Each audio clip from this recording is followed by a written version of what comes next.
Hi friends, നമ്മൾ ഇന്ന് ഉണ്ടാക്കാൻ പോകുന്നത് ഒരു ഈസി കുക്കർ ബിരിയാണിയാണ്. I'm going to add some oil to the hot pan. So first നമ്മൾ കുറച്ച് oil add ചെയ്തിട്ടുണ്ട്. On top of that we'll add some spices. So I have 2-3 cardamom, 2 to 3 cloves and 1 cinnamon stick. Along with that I do have some fennel seeds as well, so I'm going to add that. So once all the spices are roasted well, I'm going to add the ginger garlic paste. I've added the ginger garlic paste to it. Now I'm going to stir it well. So നന്നായിട്ട് ഇഞ്ചിയും വെളുത്തുള്ളിയും paste ഇട്ട് നന്നായിട്ടൊന്ന് വഴറ്റി കൊടുക്കുക. Once the ginger and garlic is completely roasted and become a golden shade, we are going to add the onions onto it. So I've roughly taken around 3 to 4 onions. It's of a medium size. A medium size ലുള്ള ഒരു 3-4 സവോളയാണ് ഞാൻ ഇപ്പോൾ എടുത്തിരിക്കുന്നത്. അത് നമ്മൾ add ചെയ്ത് കൊടുത്തിട്ടുണ്ട്. നന്നായിട്ടൊന്ന് വഴറ്റി കൊടുക്കുക. Also add some salt at this point.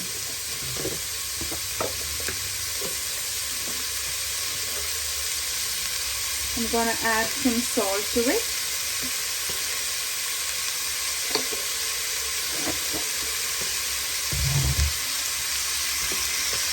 Stir it well. So ഇപ്പം നമ്മളിതിനകത്ത് ആദ്യം എണ്ണ ഒഴിച്ചു, അതിൻ്റെ പുറത്ത് സ്പൈസസ് ഇട്ടു, അതിൻ്റെ പുറത്ത് കുറച്ച് ഇഞ്ചിയും വെളുത്തുള്ളിയും paste, ginger garlic paste add ചെയ്തു. അതിൻ്റെ പുറത്തായിട്ട് ഒരു 3 to 4 ഒനിയൻസ് ഫൈനായിട്ട് ചോപ്പ് ചെയ്ത് ആഡ് ചെയ്തിട്ടുണ്ട്. പിന്നെ ആവശ്യത്തിനുള്ള സോൾട്ട് ചേർത്ത് നമ്മളിപ്പോൾ നന്നായിട്ട് ഇളക്കി കൊടുത്തുകൊണ്ടിരിക്കുകയാണ്. ഇതിപ്പോൾ നന്നായിട്ടൊന്ന് വഴന്ന് വരണം. Actually it should look like a translucent or a bit of a golden shade. ഉള്ളി ഇപ്പം നന്നായിട്ടൊന്ന് വഴന്ന് വന്നിട്ടുണ്ട്. ഈ ടൈമിൽ നമ്മൾ ഇവിടെ കട്ട് ചെയ്ത് വെച്ചിട്ടുള്ള ചില്ലീസ്, ഒരു 4 ചില്ലീസ് ഉണ്ട്. ഒരുപാട് എരി ഇല്ലാത്തതായതുകൊണ്ടാണ് 4 ചേർത്തിരിക്കുന്നത്. അല്ലെങ്കിൽ ഒരു 2 to 3 according to your taste actually. അതൊന്ന് ആഡ് ചെയ്ത് അതും കൂടെ ഒന്ന് മിക്സ് ചെയ്ത് ആ ഉള്ളിയിലേക്ക് നമുക്ക് കുറച്ചൊരു ബട്ടറും കൂടെ ആഡ് ചെയ്ത് കൊടുക്കാം. കാരണം ബിരിയാണി എന്ന് പറയുമ്പോൾ ബട്ടർ, ഓയിൽ ഇച്ചിരി ഓയിലി ആയിരിക്കും അത്, പക്ഷെ ഒരുപാട് ഓയിലി ആയിരിക്കത്തില്ല. ബട്ടർ ഒരു ഗുഡ് ഫാറ്റാണ്. അപ്പോൾ നമ്മൾ ഇച്ചിരി ബട്ടർ ആഡ് ചെയ്ത് കൊടുത്തിട്ടുണ്ട്.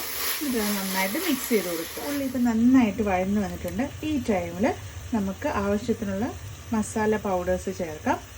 ആദ്യം 1 ടീസ്പൂൺ ചില്ലി പൗഡർ, അടുത്തതായിട്ട് ഒരു 1/2 ടീസ്പൂൺ ടർമറിക് പൗഡർ, ആയിട്ട് ഒരു 1 full ടീസ്പൂൺ കൊറിയാൻഡർ പൗഡർ, ഇനി ഒരു 1/2 ടീസ്പൂൺ ഗരം മസാല, ഇനി ഒരു 1/4 ടീസ്പൂൺ പെപ്പർ പൗഡർ. ഇനി ഇതെല്ലാം കൂടെ നന്നായിട്ടൊന്ന് മിക്സ് ചെയ്ത് കൊടുക്കുക. ആ മസാലയുടെ പച്ച മണം മാറുന്നിടം വരെ മിക്സ് ചെയ്യണം.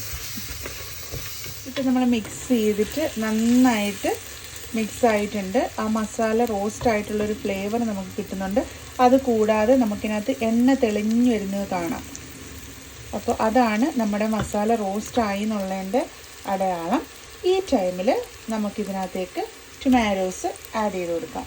ഫൈനായിട്ട് ചോപ്പ് ചെയ്ത് വെച്ചിരിക്കുന്ന ടൊമാറ്റോസാണ്. അത് നമുക്കിതിനകത്തേക്ക് ആഡ് ചെയ്ത് കൊടുക്കാം. എന്നിട്ട് അതും കൂടെ നന്നായിട്ടൊന്ന് മിക്സ് ചെയ്യുക.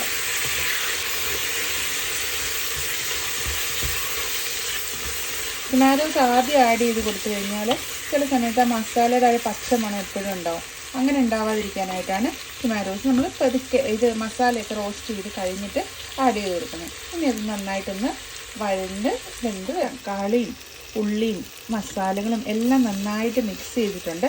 തക്കാളി അങ്ങനെ വെന്ത് പോയിട്ടുമില്ല. ഇത് 1 pot ബിരിയാണി ആയതുകൊണ്ട് നമുക്ക് തക്കാളി ഇനിയും വേവാൻ സമയമുണ്ട്. ഈ ടൈമിൽ നമുക്ക് ഫൈൻലി ചോപ്ഡ് ആയിട്ടുള്ള കൊറിയാൻഡർ ലീവ്സും പിന്നെ മിൻറ്റ് ലീവ്സും കൂടെ ആഡ് ചെയ്യാം. ഒത്തിരി ഫൈനായിട്ടല്ല, ചെറുതായിട്ട് ചോപ്പ് ചെയ്തിട്ടുള്ള മിൻറ്റ് ലീവ്സും കൊറിയാണ്ടർ ലീവ്സും കൂടെ ആഡ് ചെയ്ത് കൊടുക്കാം. എന്നിട്ട് അതും കൂടെ ഒന്ന് മിക്സ് ചെയ്ത് വെക്കാം. ഇപ്പം നമ്മുടെ എല്ലാം നന്നായിട്ടൊന്ന് മിക്സായിട്ട് വന്നിട്ടുണ്ട്. ഇനി നമുക്ക് ആഡ് ചെയ്ത് കൊടുക്കേണ്ടത് നമ്മുടെ മെയിൻ ഐറ്റമാണ് ചിക്കൻ. ഇത് ഞാൻ ചിക്കൻ ചെറുതായിട്ട് കട്ട് ചെയ്ത് വാഷ് ചെയ്ത് വെച്ചിരിക്കുകയാണ്. ഈ ചിക്കൻ നമുക്ക് ഇതിനകത്തേക്ക് ആഡ് ചെയ്ത് കൊടുക്കാം. ഈ ചിക്കനിനി ഇതുമായിട്ടൊന്ന് മിക്സ് ചെയ്യണം. ഇത് ഒരു ഹാഫ് ചിക്കനുണ്ട്, ഫുൾ ചിക്കൻ അല്ല, ഹാഫ് ചിക്കനുണ്ട്. അത് ചെറുതായിട്ട് കട്ട് ചെയ്ത് വെച്ചിരിക്കുന്നതാണ്. ചിക്കൻ ഇപ്പോൾ ഇതിനകത്ത് നമ്മൾ നന്നായിട്ട് മിക്സ് ചെയ്തിട്ടുണ്ട് മസാലയായിട്ട്. ചിക്കനൊന്ന് അതിൻ്റെ വെള്ളവും അതും ഇതൊക്കെ ഒന്ന് ചെറുതായിട്ടൊന്ന് പറ്റണം, വേവണ്ട. എല്ലാം കൂടെ ഒരുമിച്ച് കുക്കറിൽ അടച്ച് വെക്കുമ്പോൾ അത് വെന്തോളും. വേവോ ഇല്ലയോ എന്നുള്ള സംശയമൊന്നും വേണ്ട, അത് നന്നായിട്ട് വെന്തോളും. അപ്പോൾ ഇത് നന്നായിട്ടൊന്ന് മിക്സ് ചെയ്യുക. ഇനിയാണ് നമുക്ക് അരി ആഡ് ചെയ്ത് കൊടുക്കേണ്ടത്. അരി എന്ന് പറഞ്ഞു കഴിഞ്ഞാൽ ഞാനിപ്പോൾ ഉപയോഗിക്കുന്ന ഒരു ഹാഫ് ചിക്കന് ഞാനൊരു 2 ഗ്ലാസ് അരിയാണ് എടുത്തിരിക്കുന്നത്. അത് ജീരകശാലയുടെ അരിയാണ്. അത് ഞാൻ നന്നായിട്ട് വാഷ് ചെയ്തു. അത് കഴിഞ്ഞ് ഒരു half an our, 25 minutes to 30 minutes soak ചെയ്ത് വെച്ചിട്ടുള്ള ജീരകശാല റൈസാണ്. അത് ഇത് കഴിയുമ്പോൾ നമുക്ക് ഇതിനകത്തേക്ക് ആഡ് ചെയ്ത് കൊടുക്കണം. അപ്പോൾ ഈ വെള്ളം ഒന്ന് പറ്റിക്കോട്ടെ, അല്ലെങ്കിൽ നമ്മുടെ വെള്ളത്തിൻ്റെ കണക്ക് കറക്റ്റ് ആകത്തില്ല. ചെറിയ വെള്ളം അവിടെ ഇവിടെ ഉണ്ട്, അതൊന്ന് പറ്റിക്കോട്ടെ. ഇപ്പോൾ വെള്ളമൊക്കെ പറ്റിയിട്ടുണ്ട്. ഈ സമയത്ത് നമ്മൾ സോക്ക് ചെയ്ത് വെച്ചിരിക്കുന്ന ജീരകശാല റൈസ് അല്ലെങ്കിൽ ഖൈമ റൈസ് ഇതിനകത്തേക്ക് നമുക്ക് ആഡ് ചെയ്ത് കൊടുക്കാം. ഞാൻ സോക്ക് ചെയ്ത് സ്ട്രെയിൻ ചെയ്ത് വെച്ചിരിക്കുകയാണ്. ആഡ് ചെയ്ത് കൊടുത്തിരിക്കുന്ന റൈസ് നമുക്ക് നന്നായിട്ട് ഇതിനകത്തെ ബാക്കി എല്ലാ സാധനങ്ങളുമായിട്ടൊന്ന് മിക്സ് ചെയ്ത് കൊടുക്കണം. ഇതൊന്ന് മിക്സ് ചെയ്യട്ടെ. അപ്പോൾ റൈസ് ഞാൻ നന്നായിട്ട് അതുമായിട്ട് മിക്സ് ചെയ്തു. അതിനകത്ത് ഇപ്പോൾ വേറെ വെള്ളമൊന്നുമില്ല. ഈ ടൈമിൽ നമുക്ക് വെള്ളം ആഡ് ചെയ്ത് കൊടുക്കാം. അപ്പം ഞാൻ ഉപയോഗിക്കുന്നത് ചിക്കൻ്റെ സ്റ്റോക്ക് തന്നെയാണ്. അപ്പോൾ ഈ ചിക്കൻ സ്റ്റോക്ക് ഞാൻ 1 ഗ്ലാസ് അരിക്ക് 1.5 ഗ്ലാസ് വെള്ളമാണ് ഒഴിക്കുന്നത്. So for 1 cup rice I'm using 1.5 cups of water, and make sure that it's boiled water and boiling water. So I'm going to add that. I have taken 2 cups of rice, so I'm going to add 3 cups of water. 1,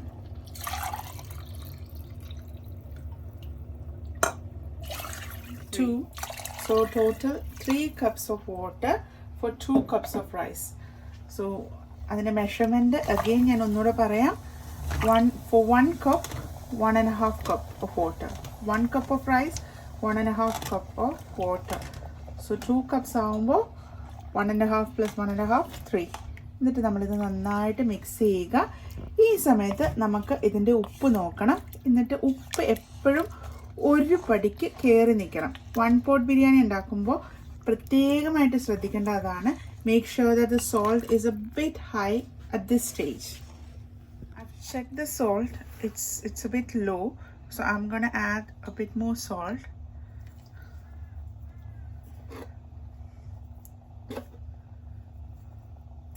So altogether I might have added 2 teaspoons of salt, but it's all depending upon your taste. You can add whatever you feel like. ഉപ്പിട്ടിട്ട് നന്നായിട്ട് ഒന്ന് mix ചെയ്യുക. ഒന്നുകൂടെ ഉപ്പ് കറക്റ്റായിട്ട് നോക്കുക. ഈ സമയത്ത് നല്ലൊരു ബിരിയാണിയുടെ മണം വരും. ഇതാണ് നമ്മുടെ റാവുത്തർ ബിരിയാണി, തലപ്പാക്കട്ട് ബിരിയാണി, ഇതെല്ലാം ഈ സംഭവം തന്നെയാണ്. 1-2 ഐറ്റംസ് അങ്ങോട്ടും ഇങ്ങോട്ടും മാറുന്നേ ഉള്ളൂ.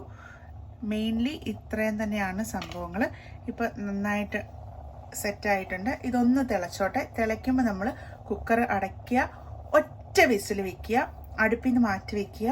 എന്നിട്ട് അത് അവിടെ തന്നെ അതിൻ്റെ പ്രഷർ പോകണം. പ്രഷർ പോയി കഴിഞ്ഞിട്ട് പിന്നെയും കുറച്ച് നേരം കൂടെ മാറ്റി വയ്ക്കുക. പ്രഷർ പോയി കഴിയുമ്പോഴത്തേക്കിനും അതിൻ്റെ വേവ് കറക്റ്റാവും. ആ പ്രഷർ പോയ സമയത്ത് ഇത് ഓപ്പൺ ചെയ്ത് ഒന്ന് ഇളക്കി കൊടുക്കുക. എന്നിട്ട് വീണ്ടും അടച്ചു വെക്കുക. എന്നിട്ട് അതൊന്ന് തണുത്തിട്ട് നമുക്ക് ഉപയോഗിച്ച് തുടങ്ങാം. അപ്പോൾ അത് നമുക്ക് കാണാം. ഇതൊന്ന് തിളച്ച് തുടങ്ങിയ ഉടനെ നമുക്കിത് അടച്ചു വയ്ക്കാം. ഇതിപ്പം നന്നായിട്ട് തിളച്ച് തുടങ്ങിയിട്ടുണ്ട്. ഈ സമയത്ത് നമുക്ക് കുക്കർ അടച്ചു വയ്ക്കാം. അടച്ചു വെച്ച് വിസിലിടണം. ഇനി നമുക്ക് ഒരു വിസിൽ വരുന്നിടം വരെ വെയിറ്റ് ചെയ്യാം. ഒരു വിസിൽ വന്നു കഴിഞ്ഞാൽ എടുത്ത് മാറ്റി വയ്ക്കാം. അപ്പോൾ let's wait for the first whistle.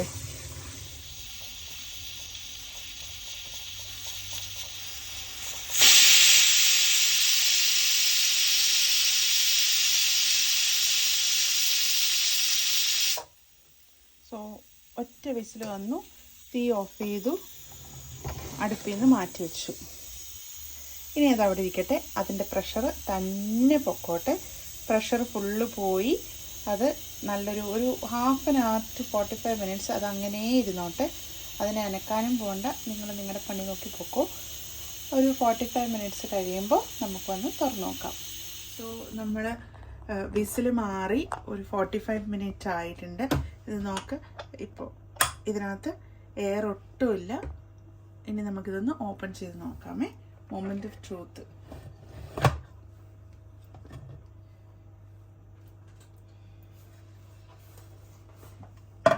So നമ്മുടെ 1 പോട്ട് കുക്കർ ബിരിയാണി ഇവിടെ റെഡി ആയിട്ടുണ്ട്. ഇപ്പം നിങ്ങൾ വിചാരിക്കും ഇതിങ്ങനെ കുഴഞ്ഞിരിക്കുകയാണല്ലോ എന്ന്. അത് ആവിയുടെ ആ ഒരു ഇതാണ്. കുറച്ചങ്ങോട്ട് കഴിയും. ഇപ്പം നമ്മളൊന്ന് ജസ്റ്റ് ഒന്നൊന്ന് ഇളക്കി ഒന്ന് കൊടുക്കണം. ഒരു ഫോർക്ക് ഇട്ടിട്ട് അങ്ങോട്ടും ഇങ്ങോട്ടൊക്കെ ഒന്ന് ഇങ്ങനെ ഇളക്കി കൊടുക്കുക. ചിക്കനൊക്കെ നല്ല വൃത്തിക്ക് വെന്തിട്ടുണ്ട്. ചിക്കൻ വെന്തിട്ടുള്ളത് ഞാൻ കാണിച്ചു തരട്ടെ. കണ്ടോ, ജസ്റ്റ് ഒന്ന് തട്ടി മാറ്റുമ്പോൾ തന്നെ ഇളകിയിട്ടുണ്ട്. അപ്പോൾ അതിൻ്റെ അർത്ഥം ചിക്കൻ നന്നായിട്ട് വെന്തിട്ടുണ്ടെന്നാണ്. ഇതാണ് നമ്മുടെ 1 പോട്ട് കുക്കർ ബിരിയാണി. ഞാനൊന്ന് ടേസ്റ്റ് ചെയ്ത് നോക്കട്ടെ.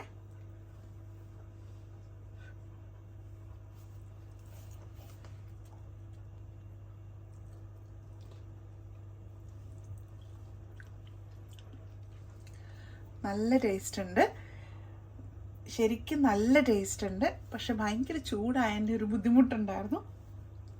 അപ്പം നല്ല ടേസ്റ്റ് ആയിട്ടുള്ളൊരു 1 പോട്ട് കുക്കർ ബിരിയാണിയാണ്. ഒരുപാട് മസാലകളോ അങ്ങനത്തെ കാര്യങ്ങളോ ഒന്നുമില്ല, കുറച്ച് എല്ലാം ഇട്ടിട്ടുള്ളൂ. അപ്പോൾ നല്ല ടേസ്റ്റുള്ളൊരു കുക്കർ ബിരിയാണി ഇവിടെ റെഡി ആയിട്ടുണ്ട്. നിങ്ങളെല്ലാവരും ട്രൈ ചെയ്യണം. ഇപ്പം തന്നെ നമ്മളിത് എടുക്കരുത്, നമ്മളൊന്ന് ഫോർക്ക് വെച്ചൊന്ന് ഇളക്കി കൊടുത്തിട്ട് ഇതുപോലെ തന്നെ കുക്കറിൻ്റെ അടപ്പ് വെച്ചിട്ട് ഒന്ന് അടച്ച് വെക്കുക. വിസിലിടണ്ട, ഇപ്രാവശ്യം അടച്ച് വെക്കുക. ഇനിയൊരു ഇതൊന്ന് തണുത്തോട്ടെ, തണുത്ത് കഴിയുമ്പോൾ എടുത്താൽ മതി. സൂപ്പർ ടേസ്റ്റാണ്. ട്രൈ ചെയ്തിട്ട് നിങ്ങളുടെ അഭിപ്രായങ്ങളും നിർദ്ദേശങ്ങളും ഒക്കെ കമൻറ്റ് ചെയ്യുക. So see you later, bye by.